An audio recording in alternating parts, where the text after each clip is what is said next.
కవిత్రయ విరచిత శ్రీమదాంధ్ర మహాభారతము ద్రోణపర్వము ప్రథమాశ్వాసము. కూతికర్త తిక్కన సోమయాజీ 1275–1260 సంవత్సరముల మధ్య ప్రచురణ తిరుమల తిరుపతి దేవస్థానములు 2013 సంవత్సరము. వీడియో చేసినవారు కంచి త్యాగరాజులు 2023 సంవత్సరము.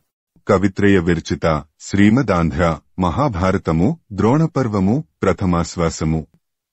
ఓ హరిహరనాథ, నీ భాగ్యరేఖను నేను ఏమని వర్ణించగలను? సర్వసుఖాలను ఇచ్చే లక్ష్మీదేవి నీ రొమ్మునందు, సర్వశుభాలను ఒసగే మంగళ గౌరీదేవి నీ వామాంగల్లోనూ నెలకొని ఉన్నారు. చిత్రాతి చిత్రమైన నీ మహిమను వేదాలు కూడా వర్ణించలేక సూత్రప్రాయంగానే తెలియజేస్తున్నవి. కవిత్రయ విరచిత శ్రీమదాంధ్ర మహాభారతము ద్రోణపర్వము ప్రథమాశ్వాసము. సంజయుడు యుద్ధభూమికి బోయి మరలివచ్చి యందలి వృత్తాంతంబు ధృతరాష్ట్రునితో జెప్పుట. వచనము. హరిహరనాథ, వ్యాస శిష్యుడైన వైశంపాయనుడితో పరీక్షిన్మహారాజు పుత్రుడైన జనమేజయుడు ఈ విధంగా అన్నాడు. కందము. వైశంపాయన మునిశ్రేష్ఠ, కౌరవ సేనాధిపతి అయిన భీష్ముడు యుద్ధం చాలించిన విషయాన్ని సంజయుడి వలన విని ధృతరాష్ట్రుడు ఏమి చేశాడో చెప్పుము. వచనము. అని ప్రశ్నించిన జనమేజయ మహారాజుతో వైశంపాయన మునీంద్రుడు ఇట్లా అన్నాడు. కందము. భీష్ముడు యుద్ధ రంగం నుండి తొలగిపోవటం విని దుర్యోధనుడి విజయకాంక్ష తన మనస్సులో మొలకెత్తగా ధృతరాష్ట్రుడు తన కొడుకు వద్దకు సంజయుడిని పంపించాడు. కందము. ధృతరాష్ట్రుడు సంజయుడిని యుద్ధరంగానికి పంపి భీష్ముడు యుద్ధం నుండి తొలగటం చేత దుఃఖించి మిక్కిలి చింతాభారంతో కృంగిపోతుండగా కొన్ని దినాలకు కందము.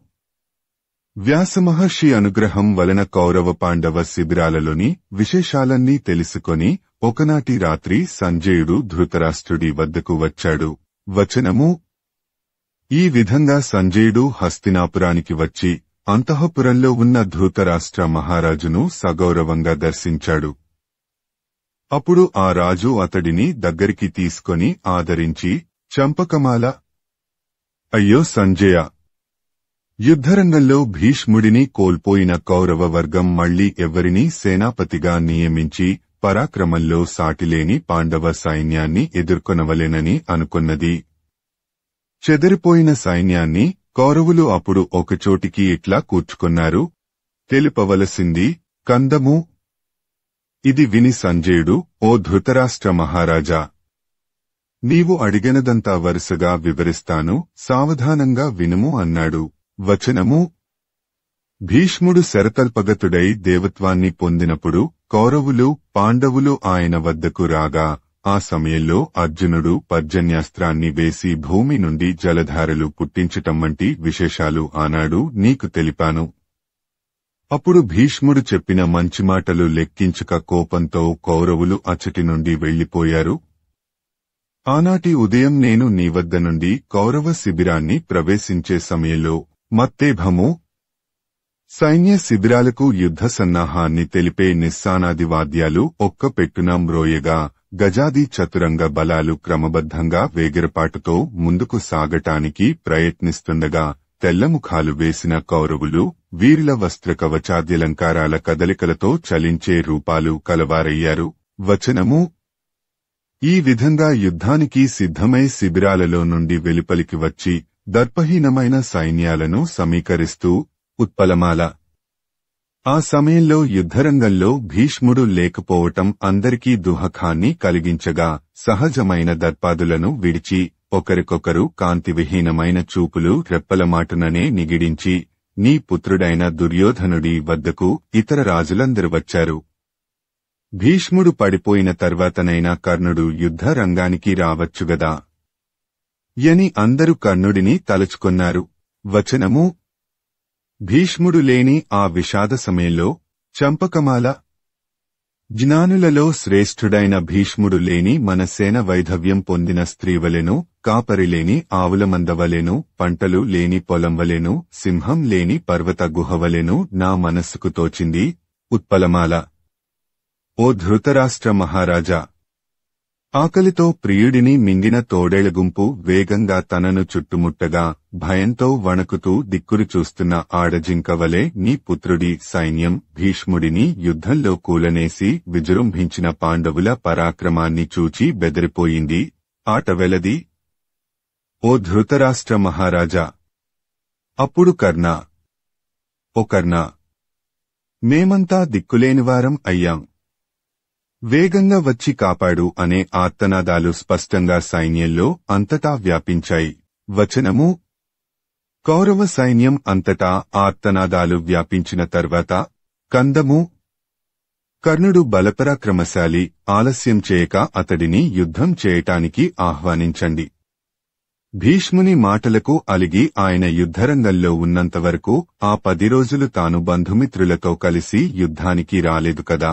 వచనము: పై విధంగా పలికి దుర్యోధనాదులు తక్కిన రాజులు కర్ణుడు తమ రక్షణార్థం రావాలని అనుకున్నారు. కర్ణుడు యుద్ధరంగం వదలటానికి గల కారణం నీవు విన్నావు. అది ఏమిటంటే చంపకమాల. ఓ ధృతరాష్ట్ర మహారాజా! భీష్ముడు తనను అర్ధరతుడని కించపరుచగా కర్ణుడు మనస్సులో మిక్కిలి బాధపడి, ఓ భీష్మాచార్య!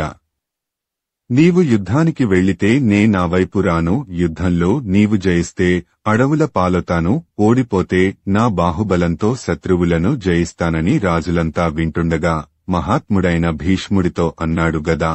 వచనము: భీష్ముడు కర్ణుడిని అర్ధరతుడనటం వలన యుద్ధరంగంలో భీష్ముడు ఉన్నంతవరకు అతడు యుద్ధానికి రాలేదు. భీష్ముడి పతనానంతరం మన కౌరవుల మనస్సులన్నీ కర్ణుడివైపు ప్రసరించాయి అనగా విని ధృతరాష్ట్రుడు సంజయుడితో ఈ విధంగా అన్నాడు. కందము: కర్ణుడిని ఈ విధంగా స్మరిస్తే అతడు ఆ రాజులను, దుర్యోధనాది కౌరవులను, మన సైన్యాన్ని తాను భీష్ముడు పడిపోతే రక్షిస్తానని చెప్పి ఉన్నాడు గదా. అట్లా తన మనోరథం నెరవేరగా రక్షించాడా. వచనము: అనగా ధృతరాష్ట్ర మహారాజుతో సంజయుడు ఇట్లా అన్నాడు. కందము: సముద్ర మధ్యంలో పడవ మునిగితే బెదిరిపోయిన వారివలె ఉన్న కౌరవ సేనలకు కర్ణుడు ద్వీపంవలె కనిపించినాడు. వచనము: ఈ విధంగా హస్తినాపురం నుండి కర్ణుడు దుర్యోధనుడి వద్దకు వచ్చి సంతసించిన అతడి చేత ప్రశంసించబడి అచటి రాజులను చూచి చంపకమాల, ఇంద్రియ నిగ్రహం, సత్యవాక్ పరిపాలన, తపస్సు, దాతృత్వం, సత్ప్రవర్తన, అస్త్రాలను ప్రయోగించే సామర్థ్యం వంటి సద్గుణాలు ఒక్క భీష్ముడిలోనే ఉన్నవి. అటువంటి మహనీయుడు యుద్ధంలో కూలిపోయాడు. ఇంక మనకు బాహుబలగర్వం ఎక్కడా? ఎక్కడి సేనలు? అయ్యో! కౌరవేశ్వరుడైన దుర్యోధనుడి ఐశ్వర్యం నశించింది కదా అని కర్ణుడు భీష్ముడిని తలుచుకొని విచారగ్రస్తుడై కందము: కర్ణుడు కన్నీరు కారే విధంగా ఏడ్వగా అక్కడ ఉన్న రాజులందరూ ఆత్తరవాలు మిన్ను ముట్టేటట్లు వివణాలైన మొగాలపై అశ్రువులు జాలువారగా శోకించారు. వచనము: కర్ణుడు ఆ సమయంలో తనను తాను ఓదార్చుకొని అక్కడగల వారందరిలోని బాధలు తొలగిపోయేటట్లు ఈ విధంగా అన్నాడు. కందము: మీరంతా చూస్తుండగా కౌరవ సైన్యంలో అగ్రేసరుడైన భీష్ముడు అర్జునుడి దర్పం అతిశయించగా మేరు పర్వతం విరిగినట్లు పడిపోయాడు. వచనము: కర్ణుడు తన శౌర్యధైర్య పరాక్రమములను గూర్చి వినండి అని కౌరవసేనతో అంటున్నాడు. కందము: నేను మన చెదిరిపోయిన సైన్యాన్ని కాపాడుతాను. అర్జునుడి పూనికను ప్రతిఘటిస్తాను. భీష్ముడు ఏ విధంగా శౌర్యంతో ప్రకాశించాడో అట్లా నా భుజబలాన్ని ప్రదర్శిస్తాను. ఉత్పలమాల. ధర్మరాజు, భీముడు, అర్జునుడు, నకులుడు, సహదేవుడు యుద్ధం చేయడంలో వెనుదిరుగని శూరులు. సాత్యకి గర్వం సహించరానిది. వీరందరినీ నా ధనుస్సు నుండి వెలువడే ప్రచండ బాణాలచేత తునాతునకలు చేసి నేను కౌరవేశ్వరుడైన దుర్యోధనుడికి అతడు కోరినట్లుగా రాజ్యలక్ష్మి విలాసాలను అందిస్తాను.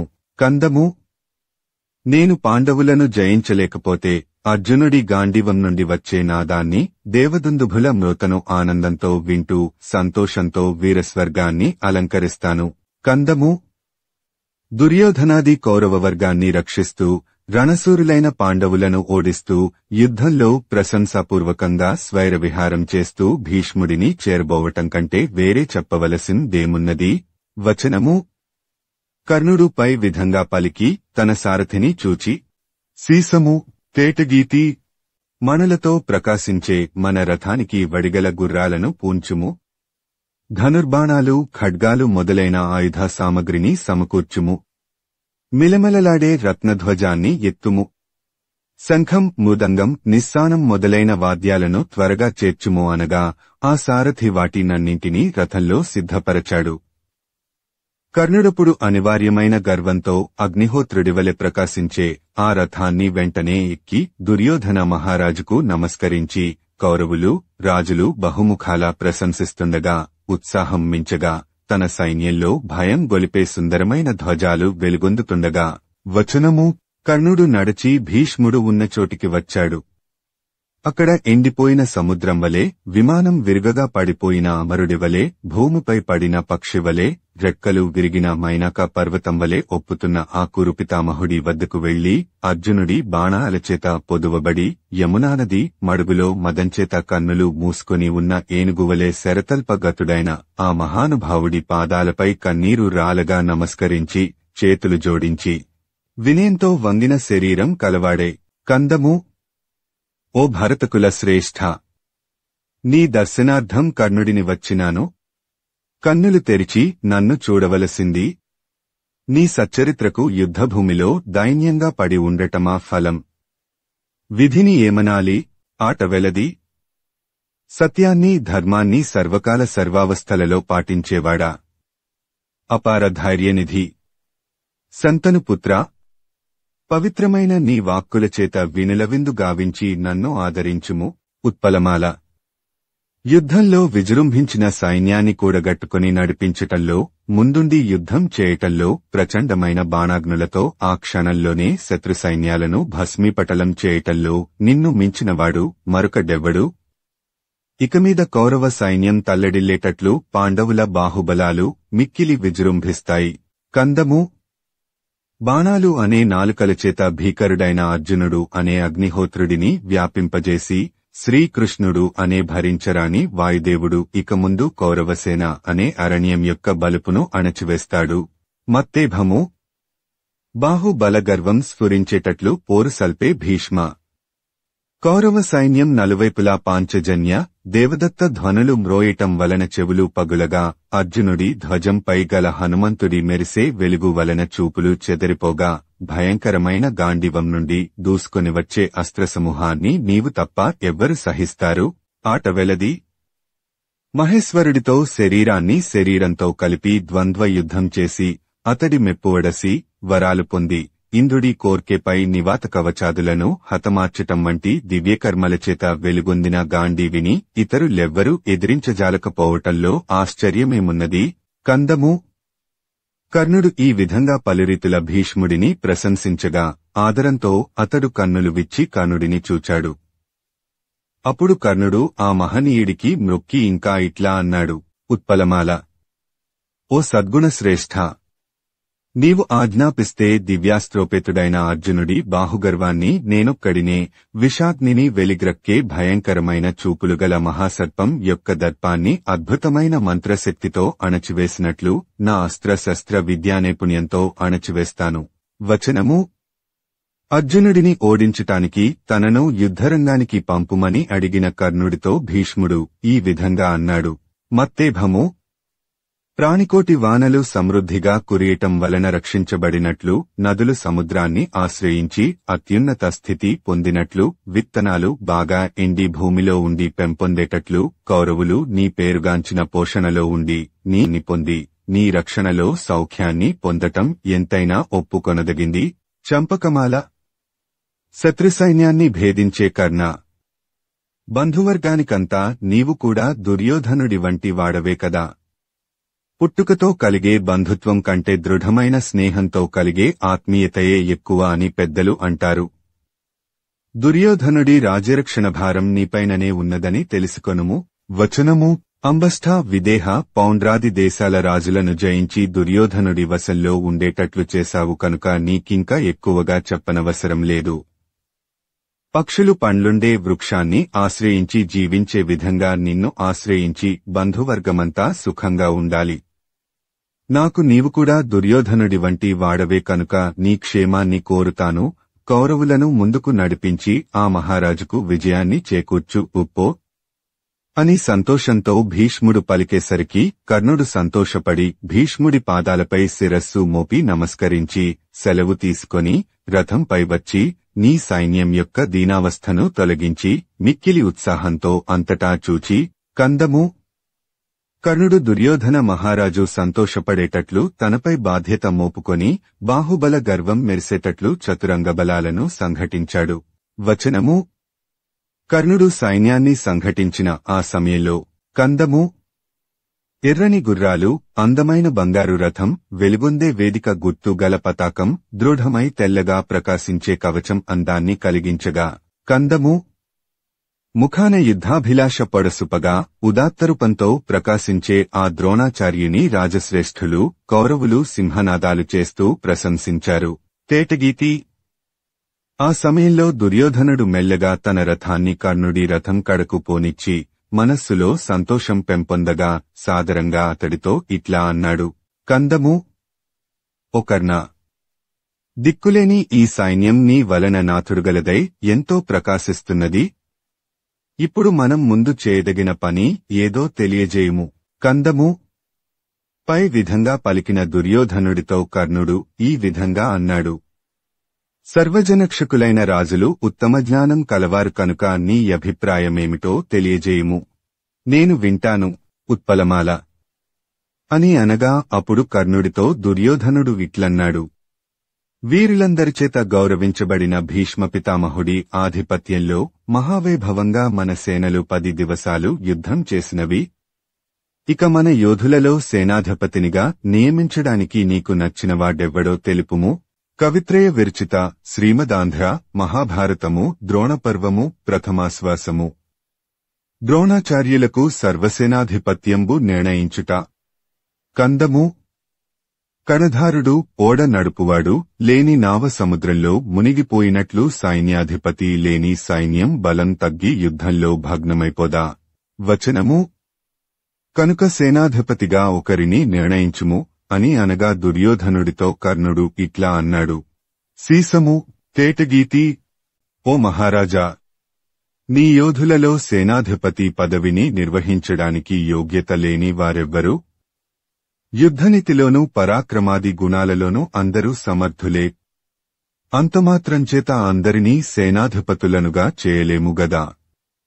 ఏ ఒక్కరిని సేనాపతినిగా చేసినా ఇతర యోధులు అసూయచేత వ్యతిరేకులై కలత చెందకుండా ఉండటం అవసరం. ద్రోణాచార్యుడిని ఎవ్వరూ కాదనరు. ఆయన సేనాపతిత్వానికి అర్హుడు. అందరికీ గురువు, బ్రాహ్మణుడు, అన్ని యుద్ధ విద్యలందు మహానిపుణుడు, వయోవృద్ధుడు, మిక్కిలి బలశాలి, మహావీరుడు.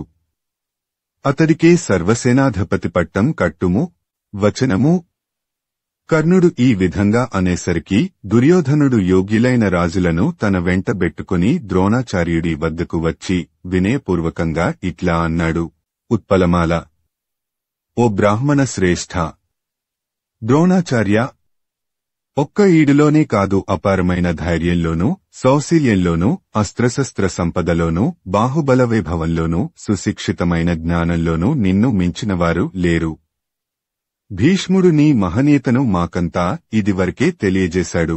వచనము దుర్యోధనుడు ద్రోణాచార్యుడిని ప్రశంసించి మరల కందము నీవే మాకు మార్గదర్శకుడవు. నీ అభిప్రాయాన్ననుసరించే మేమంతా వృషభం వెంట వచ్చే గోవుల వలె ముందుకు సాగుతాం. ఆట వెలది. దుర్యోధనుడు ద్రోణుడితో ఈ విధంగా అంటూ అక్కడ ఉన్న రాజులందరినీ చూపి దేవతల సైన్యానికి నాయకత్వం వహించి రాక్షసులను గెలిచిన కుమారస్వామి, నీవు సమానులు కదా. వచనము కనుక తేటగీతి ఓ ధృతరాష్ట్ర మహారాజా, నీ పుత్రుడు ద్రోణుడిని సర్వసేనాధిపత్యం చేపట్టవలసిందని కోరగా అచట ఉన్న రాజులందరూ కూడా అదే మాట పలికి విజయాన్ని సాధించవలెనని అతడిని ప్రార్థించారు. వచనము దుర్యోధనుడు ఇంకా ద్రోణుడితో ఇట్లా అంటున్నాడు. కందము సర్వసైన్యాధిపతిగా నిన్ను నేను పొందినప్పుడు ధర్మజాదులైన కౌంతేయులు నాచేత నశించకుండా ఎట్లుంటారు? భీష్ముడు లేక దిక్కులేని వారమైన మమ్ము అన్ని విధాల కాపాడుము.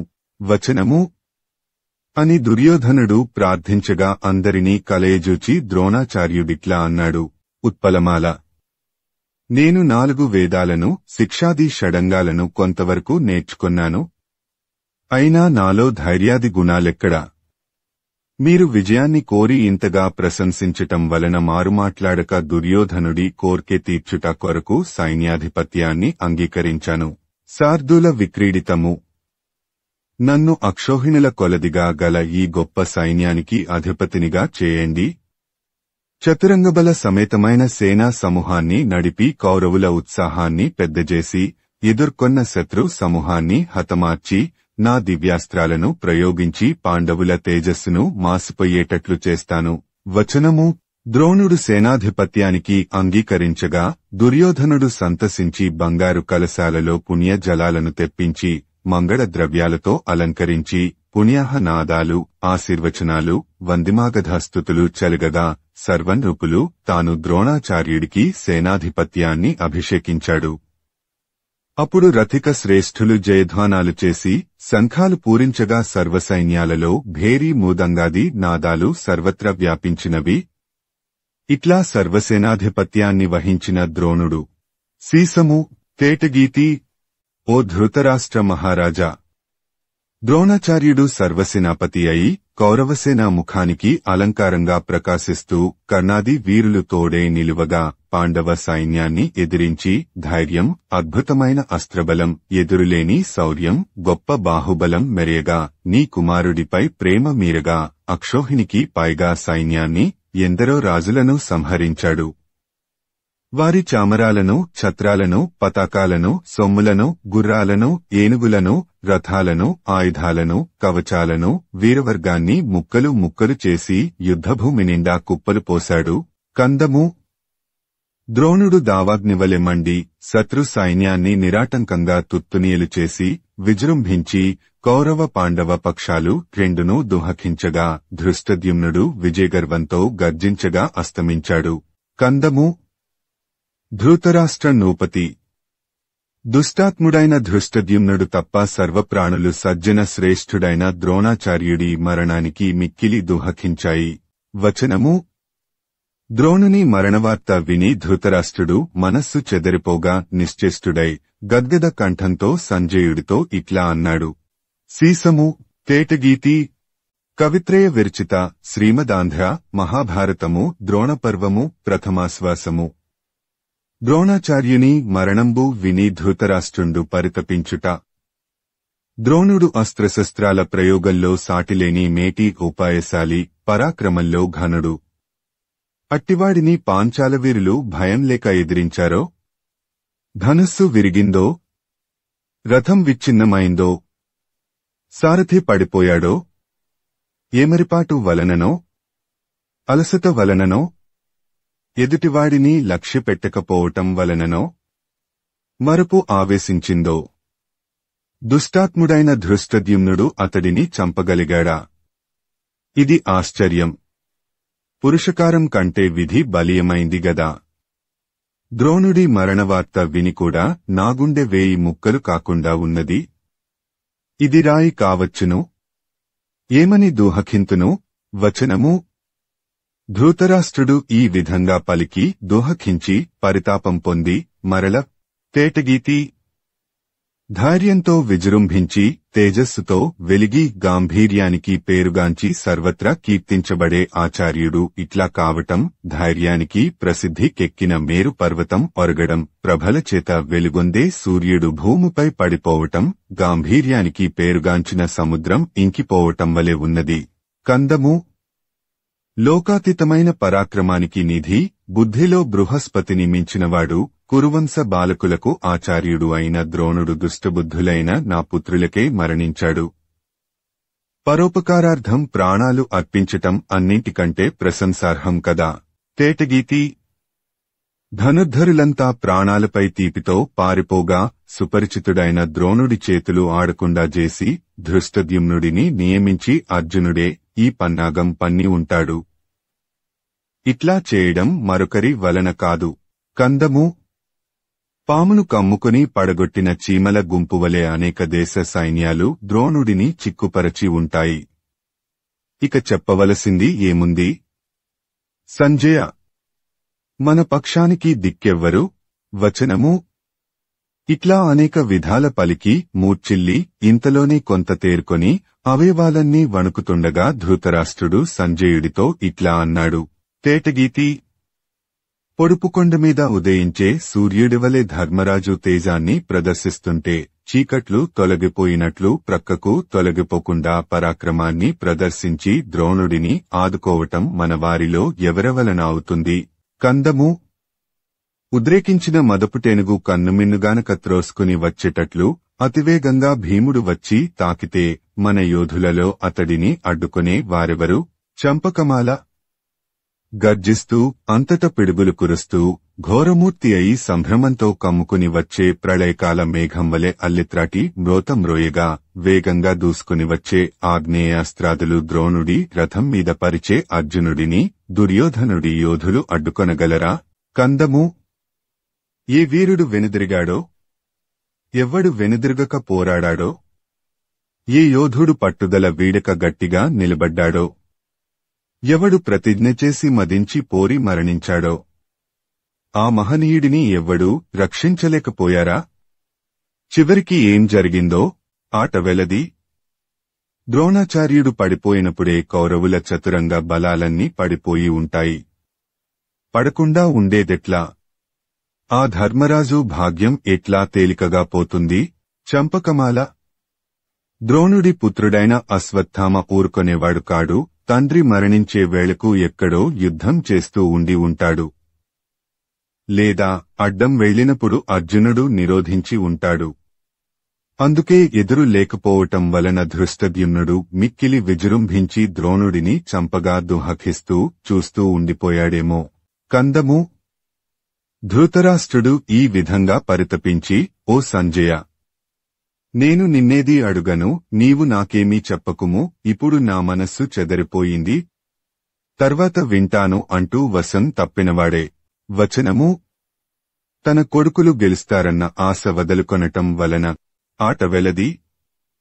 ధృతరాష్ట్రుడు సొమ్మసిల్లి పడిపోగా స్త్రీలు ఆక్రందిస్తూ వెంటనే అతడిని పైకెత్తి పరుపుపై పరుండపెట్టి జాగ్రత్తగా శైత్యోపచారాలు చేయగా అలసట తీరి. వచనము. ధృతరాష్ట్రుడు కూర్చొని సంజయునితో ఇట్లా అన్నాడు. నారాయణుడైన కృష్ణుడు సారథి, నరుడైన అర్జునుడు రథాధిష్ఠితుడై యుద్ధం చేసేవాడు. ఇట్టి రథం ఎచటనైనా కోర్కెలను తీర్చగలదు. నకుల సహదేవులు మహావీరులు. సాత్యకి నిజమైన పరాక్రమం కలవాడు. పాంచాలురలో ఉత్తముడైన ఉత్తమోజుడు ఉదాత్తబలుడు. శిశుపాలుడి కొడుకు ధృష్టకేతుడు ధీరుడు. భీష్ముడు పడిపోవటానికి కారణమైన శిఖండి మొక్కవోని పరాక్రమవంతుడు. అభిమన్యుడు రెండవ రుద్రుడు. యాదవ శ్రేష్ఠుడైన చేకితానుడు మానధనుడు. ప్రతివింధ్యాదులైన ద్రౌపది పుత్రులు అజేయులు. కేకయ నూపులు 5,000 మంది పెట్టు. యుయుత్సుడు మిక్కిలి క్రోధం కలవాడు. ద్రోణుడిని వధించటానికి పుట్టిన ధృష్టద్యుమ్నుడు భుజబలమే ధనంగా కలవాడు. ఘటోత్కచుడు భయంకర రూపుడు. కృష్ణుడిని ఆశ్రయించి ఉన్న వృష్ణి సంఘం లోకాతీత గౌరవంగల బిరుదు కలది. భయంకరమైన గదచేత భీకరుడైన భీముడు ఎవరికీ అలవికానివాడు. పాండవసేనను కాపాడటంలో కౌరవసేనను నశింపజేయటంలో ఇతడొక్కడే సరిపోతాడు.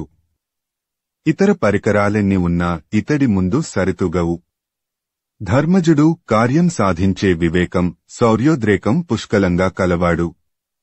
ధార్మికత్వం, సత్యం మొదలైన మహాగుణాలలో సాటిలేనివాడు. యుద్ధంలో స్థిరుడైన అతడిని గెలవటం దేవతలకు కూడా అశక్యం. మరొక విశేషం చెప్పుతాను వినుము. మత్తేభము. లోకరక్షణపరుడై యదువంశంలో జన్మించి వ్రేపల్లెలో బాల్యావస్థను నటించి కంసాది రాక్షసులను చంపి బలశాలి అయిన ఇంద్రుడి పారిజాత వృక్షాన్ని అవలీలగా తెచ్చి సాధువులపై కారుణ్యం కలవాడేయున్న శ్రీకృష్ణుడిని ఆ పాండవులు ఆశ్రయించారు. వచనము. కనుక ఆ పాండవులను జయించటం అశక్యం. అదేకాక కందము.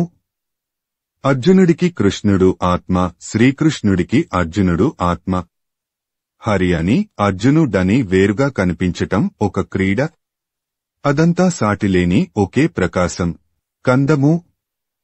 ఆ కృష్ణార్జునుల తేజస్సు కనువెలుగుగా తానై ప్రసిద్ధికెక్కిన పుణ్యరూపుడు ధర్మరాజు. అతడు యుద్ధానికి భయపడతాడా?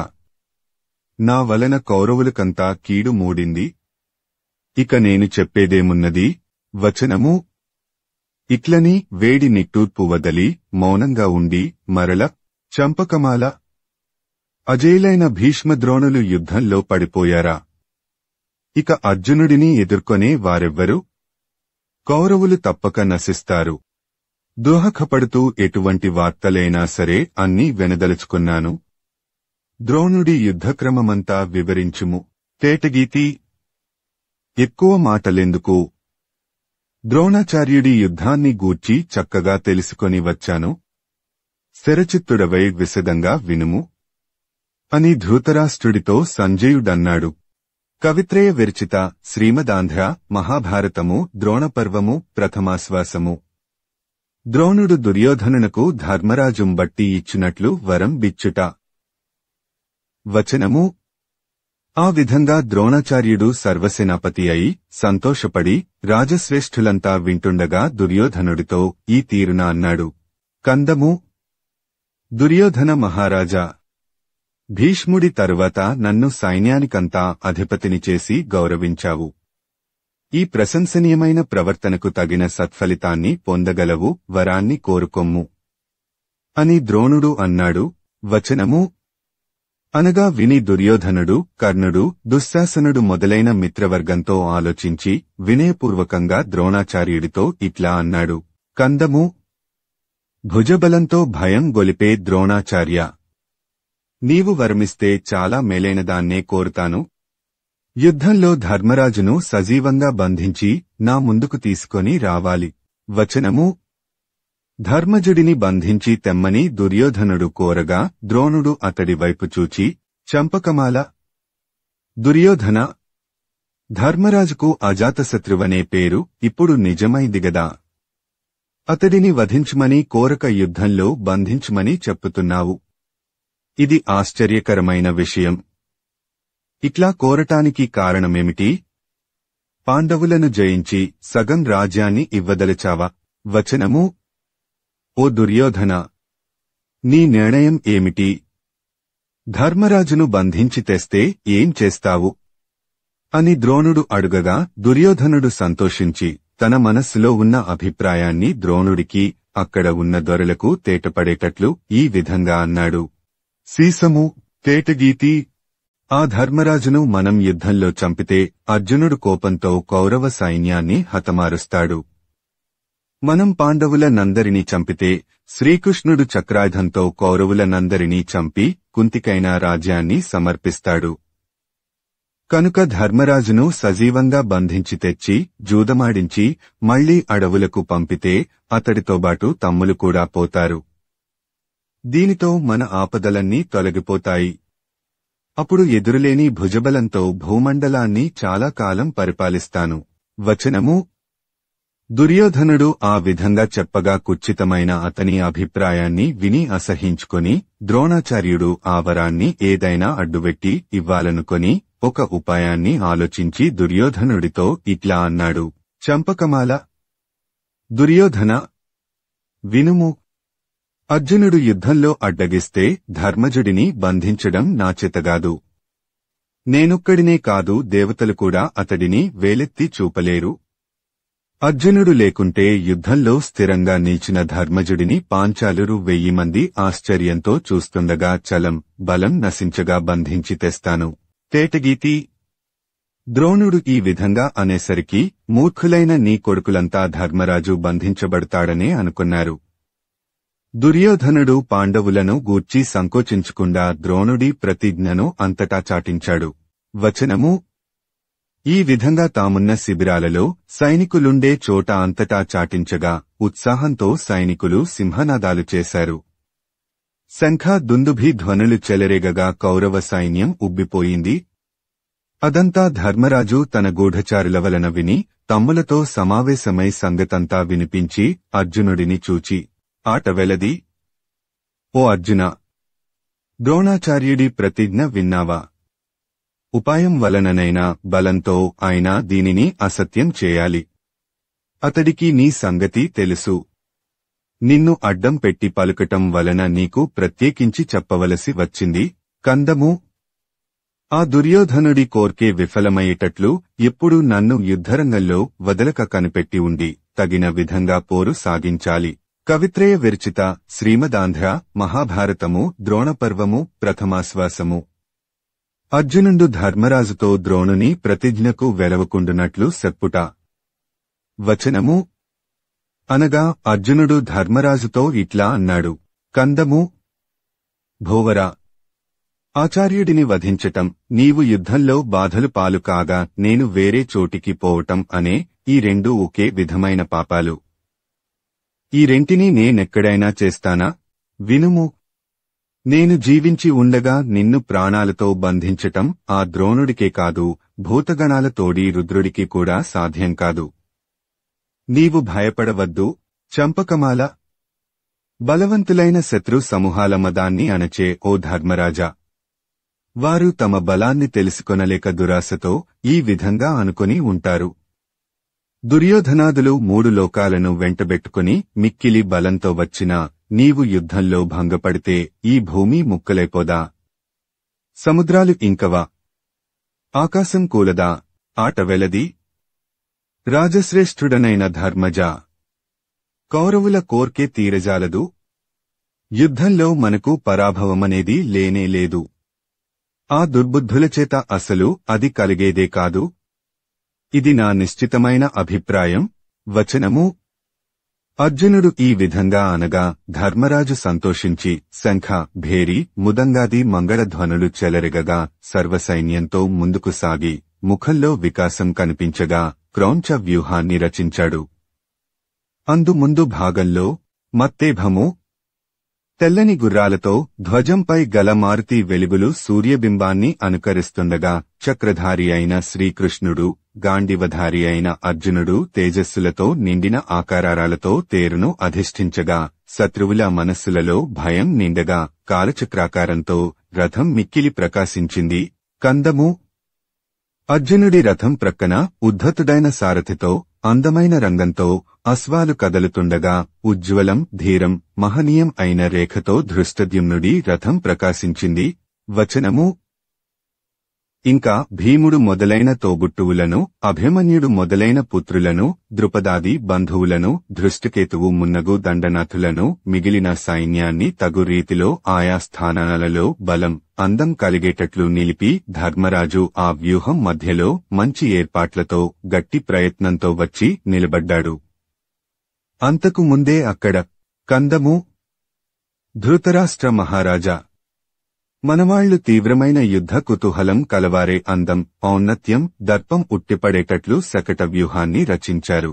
వచనము ఆ శకట వ్యూహంలో కుడిప్రక్క జయద్రథ భగదత్తులతో కూడినవాడై వికర్ణుడు, అతడికి సహాయంగా ఆశ్వికబలంతో శకుని, ఎడమ ప్రక్క కృతవర్మ, వివింశతి, చిత్రసేనులతో కూడి దుశ్శాసనుడు, అతడికి సహాయంగా ప్రక్కన కాంభోజ, శక, యవన దేశాధీశులు, నడుమ త్రిగత్త, మద్ర, శిబి, సూరసేన దేశాల రాజులు చుట్టూ ఉండగా ద్రోణుడు ముందుండగా దుర్యోధనుడు, ఆ ముందర అంగదేశపు చతురంగ బలాలతో ఉన్నతుడైన కర్ణుడు నిలిచారు. ఇతరులు అక్కడక్కడ నిలిచారు. ఆ సమయంలో తేటగీతి, దర్పం వలన దుస్సహమైన తేజస్సు కలిగి సైన్యం ముఖానికి అలంకారంగా ఒప్పే కర్ణుడిని చూచి సైనికులు సంతోషంతో ఉప్పొంగి తమలో తాము ఇట్లా అనుకున్నారు. మత్తేభము యుద్ధంలో కర్ణుడు పాండవుల బాహుబలాన్ని నశింపజేస్తాడు. ఈతడిని దేవతలు కూడా ఎదుర్కొనలేరు. భీష్ముడు అజేయుడైనప్పటికీ పక్షపాతంతో పాండవులను ఉపేక్షించాడు. కర్ణుడే నిజంగా కోపిస్తే పాండవులకు ధీరులన్న పేరు చెల్లుతుందా? వచనము సైనికులంతా ఈ విధంగా అనుకుని ఉబ్బిపోతుండిరి. ఇట్లా యుద్ధ ప్రయత్నాలు చక్కగా జరిగిన వెంటనే చంపకమాల ద్రోణాచార్యుడు తగురీతిలో భయంకరంగా మన సైన్యాన్ని నడిపించేసరికి ఆకాశం మేఘాలు ఆవరించకుండానే మాంసఖండములు, ఎముకలు, నెత్తురులు ఒక్క పెట్టున కురిసింది. పెనుగ్రద్దలు గుంపులు గుంపులుగా తిరుగులాడాయి. నక్కల ఊళలు గట్టిగా వినిపించాయి. మిక్కిలి వేగంగా ఉల్కలు అంతటా రాలాయి. తేటగీతి.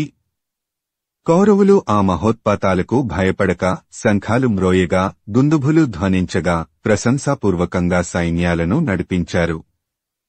అప్పుడు పాండవుల సేనలు కూడా సగర్వంగా చేర నడిచాయి. వచనము: కౌరవ పాండవ సేనలు సమానంగా ముందుకు నడిచినప్పుడు కందము. రెండు పక్షాల సైనికులకు పరాక్రమం అతిశయించగా కర్ణార్జునులు ఒకరితో ఒకరు యుద్ధం చేసే కొరకు ఒబలాటపడి నిలిచారు. తేటగీతి. ఈ విధంగా రెండు వైపులగల సైన్యాలు ఒకదాన్నొకటి ఎదుర్కోటానికి వికాసంతో ముందుకు సాగనవై చిగురు తొడిగిన మామిళ్లు తోటలో అందంతో ఒప్పినట్లు తోచి కొద్దిసేపు నిశ్చలత్వాన్ని పొందాయి. కందము. ఆ తరువాత ద్రోణుడు ఉదయించిన సూర్యుడి వంటి తన ఉజ్వలమైన రథం దిక్కులన్నిటినీ వెలిగించగా సైన్యం పరాక్రమంతో దగ్గరికి చేరగా ఉద్ధతితో మొదట శత్రు సైన్యాన్ని ఢీకొన్నాడు. కందము. మన సైన్యం తాకే విధాన్ని తెలుసుకొని అర్జునుడు తొలుత ఆక్రమించగా ఆకాశం నుండి దేవతలు వినోదంతో చూడగా పాండవ సైన్యం మిక్కిలి ఉత్సాహంతో మార్కొన్నది. సీసము. తేటగీతి.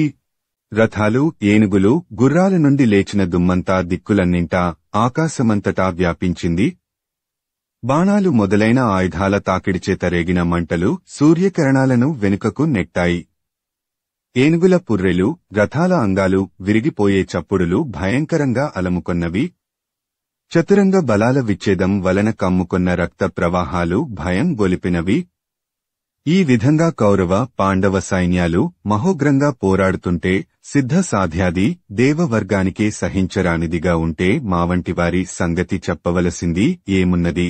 వచనము: ఈ విధంగా జరిగే రెండు పక్షాల యుద్ధంలో తన బంగారు తేరు, ఎర్రని గుర్రాలు చేసే విచిత్ర విహారాలు కొరవి త్రిప్పినట్లు ఏ దిక్కు చూచినా తానే అయి పాండవ పాంచాల యోధులకు అనేక రథాలలో విహరిస్తున్నట్లు తోచి అనేక బాణజాలాలను ప్రయోగిస్తూ ద్రోణుడు కందము. మహాభయంకరంగా మారి వ్యాధికి, లేగువ్యాధికి, జనక్షయం జరిగినట్లు ఏనుగులను కూలుస్తూ, గుర్రాలను నెత్తుట తేలుస్తూ, పరాక్రమంతో రథాలను వెనుకకు మరలిపోయేటట్లు చేస్తూ, పదాతి దళాన్ని చంపుతూ ద్రోణుడు స్వైరవిహారం చేశాడు. వచనము. తాత్పర్యం: ద్రోణుడు యుద్ధ క్రీడ సలిపే ఆవేళ. కందము. ఓ ధృతరాష్ట్ర మహారాజా! బాణాల దెబ్బకు రథ సమూహాలు చీలిపోయి పాండవుల సైన్యం చెదరిపోయి ప్రళయకాలంలోని మేఘాల గర్జనలనే దీర్ఘమైన అదలింపులచేత వలె పలాయనం చిత్తగించింది. కందము. పాండవుల చతురంగ బలాలు శత్రువులను ఆక్రమిస్తూ, చీలిపోతూ, బలంతో ఎదుర్కొంటూ, పరుగెత్తుతూ భూమి అంతా చలించగా ధనుర్విద్యావిదుడైన ద్రోణాచార్యుడితో పోరాడాయి.